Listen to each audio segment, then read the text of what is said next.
ఆ డబ్బులు నువ్వు తీసావా తీయలేదా, మీ తమ్ముడికి ఇచ్చావా లేదా అని నేను అడగను. నేను చాలా క్లియర్గా ఉన్నాను రేఖ. అక్కడేదో మిస్అండర్స్టాండింగ్ అయ్యే ఉంటుంది. ఆ డబ్బులు నువ్వు తీయలేదని పూర్తి నమ్మకం నాకుంది.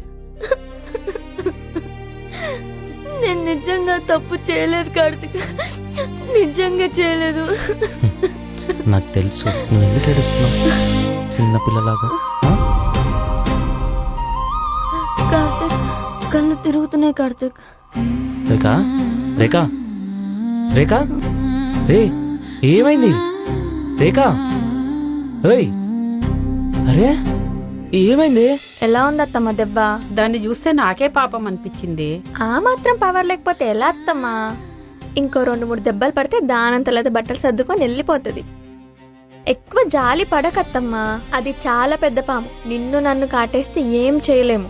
అంజలి మా ఆయన పిలుస్తున్నాడు, వెళ్ళొస్తానత్తమ్మా, బాయ్. ఏమైంది నీకు సడన్ గా?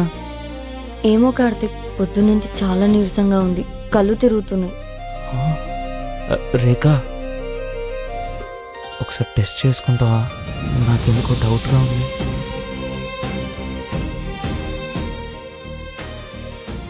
నీకు ఆ 8,000 ఎక్కడవే? నేను మొన్న నీకు ఇచ్చింది 3,000 కదా. ఏం మాట్లాడుతున్నారండి? నా దగ్గర 5,000 కూడా ఉండవా? మొన్న పుట్టింటికి వెళ్ళినప్పుడు మా అమ్మ 5,000 ఇచ్చింది. ఆ డబ్బులు మీరు ఇచ్చిన 3,000 కలిపితే 8,000 కదా. ప్రతిసారి నన్ను అనుమానించడం కరెక్ట్ కాదండి.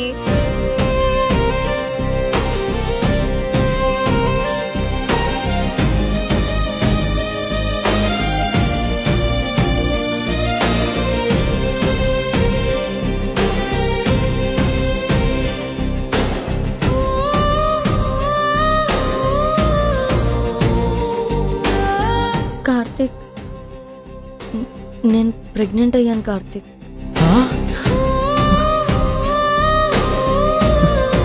కంగ్రాచులేషన్స్ రేఖ. ఎంత హ్యాపీగా ఉంది తెలుసా నాకు. రేఖ నువ్వు ప్రెగ్నెంట్. మనం పేరెంట్స్ కాబోతున్నామే. ఇలాంటి సమయంలో రేఖకు పిల్లలు కావాలని అస్సలు లేదు, కానీ కార్తీక్ పిల్లలు కావాలని ఉన్నాడు. ఇప్పుడు నా కోడలు ఏం చేయబోతుందో ఏమో.